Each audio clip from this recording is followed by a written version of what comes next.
उसके बाद जब आप इसके बारे में वर्णन करो, लिखो इनके बारे में, तो फिर आपको वापस एक बार फिर हेडिंग डालनी है और इसको डालना है जनता का शासन। अच्छे नंबर लेने के लिए, पूरे में से पूरे मार्क्स आपको लेने के लिए इस टॉपिक को अंडरलाइन कीजिए और यहाँ से आप लिखना शुरू कीजिए। ठीक है, ये हेडिंग आपको दिखती हुई होनी चाहिए। ठीक है, तो देखिए, लोकतंत्र की प्रमुख विशेषता में पहली विशेषता जो है वो है जनता का शासन। लोकतंत्र जनता का शासन है क्योंकि इसमें जो भी सरकार बनती है वो जनता के द्वारा चुनी जाती है। भारत का वह प्रत्येक नागरिक जो 18 वर्ष की आयु पूर्ण कर चुका है उसको वोट देने का, मत देने का अधिकार है। इस प्रकार से ये जो लोकतंत्र है वो जनता का शासन है, जनता द्वारा निर्मित शासन है, जनता ही इसका जो जनता का ये शासन है। इसके बाद में दूसरा है ये पॉइंट, जनता द्वारा निर्मित शासन। ठीक है ना, तो मैंने आपको कुछ पहले पॉइंट में ही समझा दिया। जहाँ देखिए लोकतंत्र जो है वो जनता द्वारा निर्मित शासन है। हमारे देश में हर 5 साल में चुनाव होते हैं। ठीक है, आप इनकी जब डिटेल बुक में पढ़ोगे तो और अच्छी तरीके से समझ पाओगे।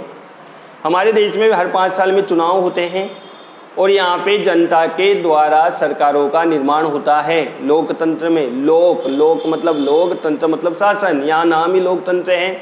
इस प्रकार से लोकतंत्र जनता द्वारा निर्मित शासन है, ये दूसरी विशेषता होगी। तीसरी, लोकतंत्र शासन एक साधन है, साध्य नहीं है। कहने का मतलब है लोकतंत्र तो एक प्रकार की प्रक्रिया है, काम करने वाला नहीं है। लोकतंत्र के माध्यम से जनता के द्वारा शासन, जनता द्वारा निर्मित शासन, लोकतंत्र शासन एक साधन और साध्य नहीं है। और चौथा है जनता के प्रति उत्तरदायी शासन। तो इस प्रकार से ये इम्पोर्टेंट क्वेश्चन आपका जो है वो यहाँ पे बनता है। अगला एक क्वेश्चन जो यहाँ से 4 नंबर का कहा, लोकतंत्र के गुण व दोष बताइए। नेक्स्ट जो क्वेश्चन है आपका वो आपसे पूछा जा रहा है, लोकतंत्र के गुण व दोष बताइए।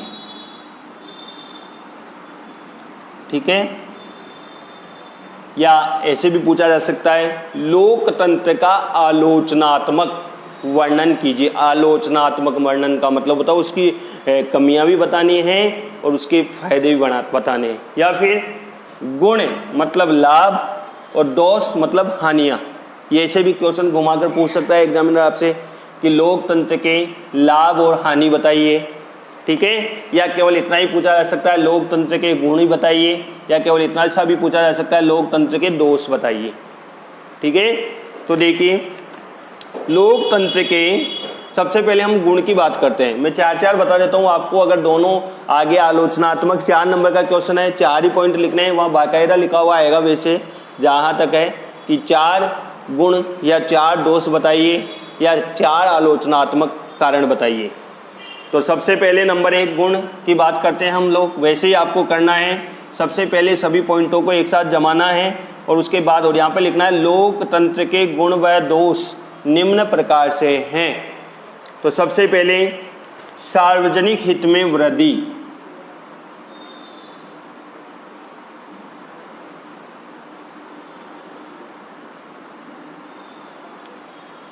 सार्वजनिक हित में वृद्धि। दूसरा जो है कार्य कुशल शासन।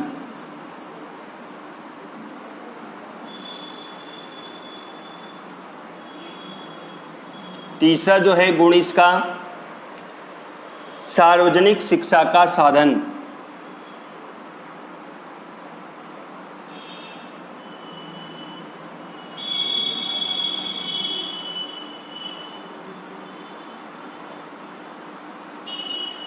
और चौथा जो गुण है देशभक्ति की शिक्षा।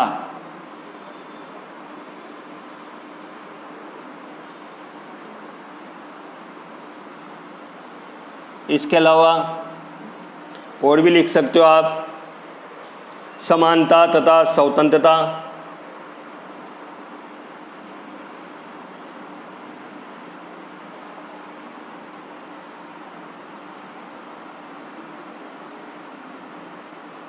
समानता तथा स्वतंत्रता पर आधारित शासन और स्वतंत्र एवं निष्पक्ष न्यायपालिका। तो देखिए बहुत है ये 5 वैसे, ठीक है। तो लोकतंत्र का जो पहला गुण है वो सार्वजनिक हित में वृद्धि। लोकतंत्र एक ऐसा शासन है जिसमें केवल एक व्यक्ति का ही भला नहीं हो सकता है, उसमें सार्वजनिक मतलब सभी लोगों का, चाहे वो किसी भी जाति का हो, किसी भी धर्म का हो, किसी भी जो लिंग से हो, पुरुष हो महिला हो, किसी भी प्रकार का व्यक्ति हो, ये लोकतंत्र में सभी लोगों का विकास होता है, क्योंकि लोकतंत्र जनता का शासन होता है और जनता के शासन में सार्वजनिक हित में वृद्धि होती है। सार्वजनिक का मतलब होता है सभी लोगों के लिए लाभ। जैसे मान लीजिए सरकार जो भी योजनाएं लाएगी वो सभी लोगों के लिए होगी, उसमें सभी लोग मान्य होंगे। दूसरा है इसका कार्य कुशल शासन। लोकतंत्र का जो दूसरा गुण है वो ये है कि इसमें कार्य सही प्रकार से होता है, क्योंकि जनता का इसमें डर रहता है।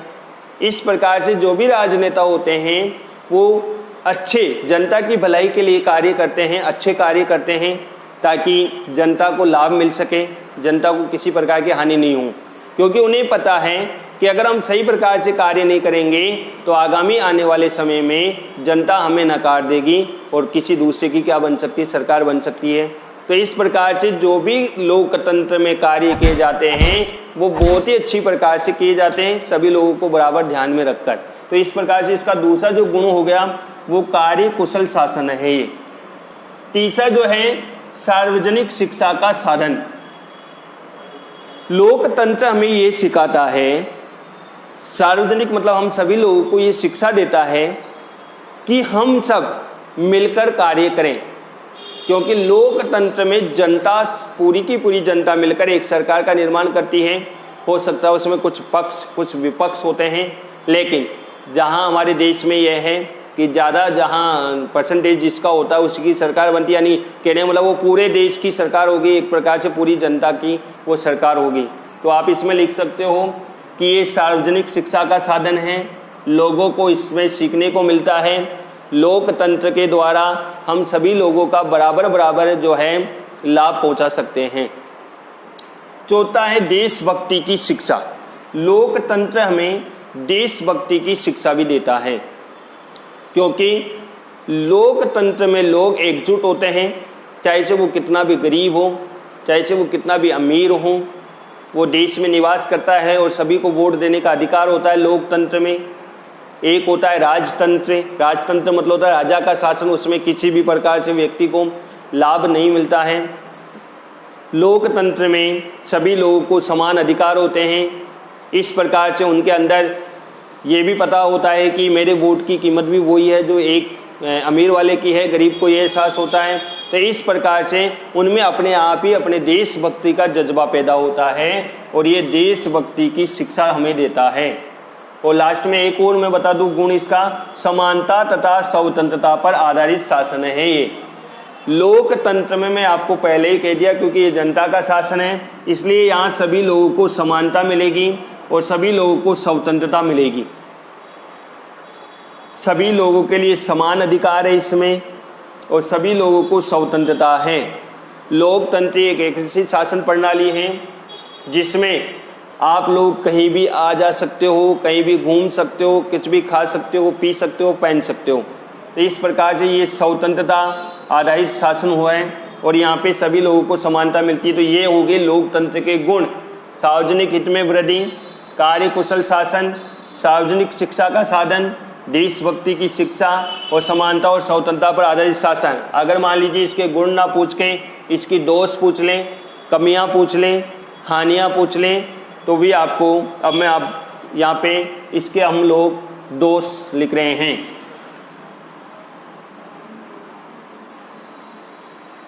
दोष में देखिए सबसे पहला जो दोष है वो यही है, लोकतंत्र व्यक्ति संबंधी धारणा भ्रमपूर्ण है। लोकतंत्र की व्यक्ति संबंधी धारणा भ्रमपूर्ण है।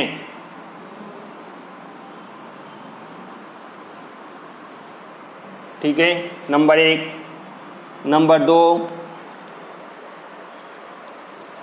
बुद्धिजीवी वर्ग की उदासीनता।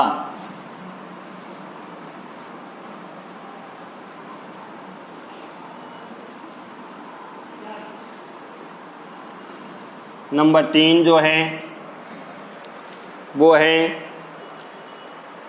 शैक्षणिक महत्व का दावा भ्रमपूर्ण है।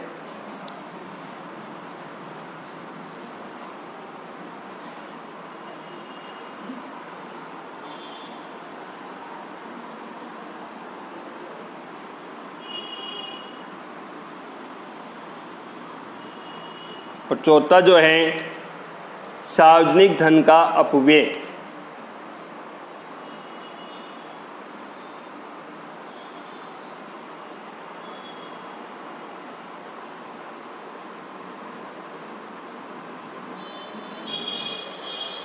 इसके अलावा और भी है, संकट काल की दृष्टि से ये कमज़ोर है।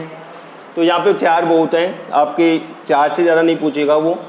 तो दोष देखिए, नंबर 1, लोकतंत्र की व्यक्ति संबंधी धारणा भ्रमपूर्ण है। बिल्कुल सही है। ये कहा जाता है लोकतंत्र जनता का शासन है, लेकिन ये कहने भर का ही काम है, क्योंकि जनता जब सरकार चुनती है तब तो बिल्कुल जनता का शासन है, जनता के ऊपर निर्भर करता है। लेकिन जैसे ही सरकार बनती है वैसे ही लोगों को नेता जो होते हैं वो भूल जाते हैं और जनता नेता के पीछे पीछे दौड़ती है, जबकि कहा जाता है लोकतंत्र जनता का शासन है। लेकिन ऐसा नहीं है, ये भ्रम है केवल कि जनता का शासन है, जनता का शासन नहीं है। ये इसका जो है दोष है। ठीक है, क्योंकि जनता शासन नहीं करती है, लोग शासन नहीं करते हैं। इसके जो कुछ लोग, जो नेता जो चुनाव लड़के, जो आपके प्रत्याशी जो चुनाव लड़के जाते हैं वो जाके शासन करते हैं। इस प्रकार से हम कह सकते हैं कि लोकतंत्र की जो व्यक्ति संबंधी धारणा है वो भ्रमपूर्ण है, कि इसमें लोगों का शासन होता है, लोग जैसा करते हैं वैसा होता है। ठीक है, इसमें लोगों के द्वारा चुना जाता है, बिल्कुल लोगों के द्वारा चुना तो जाता है, लेकिन ये सही प्रकार से लोगों का जो है शासन नहीं करता है। दूसरा है बुद्धिजीवी वर्ग की उदासीनता। इसमें ये कहा जाता है कि जो पढ़े लिखे लोग हैं, जो बुद्धिजीवी लोग हैं, बहुत इंटेलिजेंट जो लोग हैं, वो राजनीति में नहीं जाते हैं, क्योंकि लोकतंत्र में ये कहा जाता है, क्योंकि इनमें यहाँ भ्रष्टाचार भी पाया जाता है, यहाँ पे जो है कई प्रकार के गलत कार्य भी किए हो जाते हैं। तो जो बुद्धिजीवी लोग होते हैं, जो अच्छे पढ़े लिखे लोग होते हैं, वो इससे दूर रहते हैं, क्योंकि वो अपने राजनीति को एक गलत आधार मानते हैं। सभी नेताएं जो होते हैं, ज़्यादातर जो नेता होते हैं वो जो है चोर होते हैं और लोग जनता का काम नहीं करते हैं। इस प्रकार से बुद्धिजीवी जो लोग हैं वो इससे दूर रहते हैं, बदनामी से डरते हैं, और अगर बुद्धिजीवी लोग नहीं जाएंगे तो फिर अच्छा काम कैसे होगा। इस प्रकार से हम कह सकते हैं इसकी दूसरा जो अवगुण है, दूसरा जो दोष है वो है बुद्धिजीवी वर्ग की उदासीनता। तीसरी है शैक्षणिक महत्व का दावा भी भ्रमपूर्ण है। इसमें कोई जो शैक्षणिक महत्व नहीं है। एक अनपढ़ व्यक्ति भी चुनाव लड़कर और अच्छा जो है मंत्री बन सकता है, यहाँ तक कि प्रधानमंत्री भी बन सकता है। और बहुत सारे हमारे देश में ऐसी घटनाएं हो भी चुकी है, बहुत सारे मंत्री जो बिल्कुल अनपढ़ होते हैं। तो इस प्रकार से कहा तो ये जाता है कि साहब जो भी लोकतंत्र में पढ़े लिखे लोग आते हैं, लेकिन ऐसा नहीं है। बहुत सारे ऐसे उदाहरण हैं जहाँ पे ऐसे लोग नहीं आते हैं। तो इस प्रकार हम कह सकते हैं कि शैक्षणिक महत्व का दावा भ्रमपूर्ण है, शैक्षणिक महत्व कोई महत्वपूर्ण नहीं है। इसके अलावा चौथा जो इसका अवगुण है वो सार्वजनिक धन का अपव्यय। लोकतंत्र में चुनाव लड़ते हैं और बहुत सारा पैसा खर्च होता है इसमें। तो कहने का मतलब जो लोगों का जो पैसा है, सार्वजनिक जो धन है जिसमें सभी लोगों का अधिकार है, टैक्स जैसे प्राप्त हुआ है, उसका ये नेता लोग जो है गलत इस्तेमाल करते हैं और ये सार्वजनिक धन का अपव्यय करते हैं। लोकतंत्र में। इस प्रकार से आप कह सकते हैं लोकतंत्र में ये जो है 4 इसके अवगुण हैं और 4 मैंने आपको इसके गुण बताए हैं। और नेक्स्ट क्वेश्चन, तीसरा जो क्वेश्चन आपका इस टॉपिक से, इस लेसन से जो आ सकता है बड़ा क्वेश्चन, 4 क्वेश्चन मैंने बनाए हैं, इसमें से निश्चित रूप से एक क्वेश्चन आपका पूछा जाएगा इसमें, लोकतंत्र की सफलता के लिए। ये महत्वपूर्ण क्वेश्चन है, वैसे ये पिछले साल आ गया है लेकिन फिर वापस रिपीट होकर आ सकता है। लोकतंत्र की सफलता के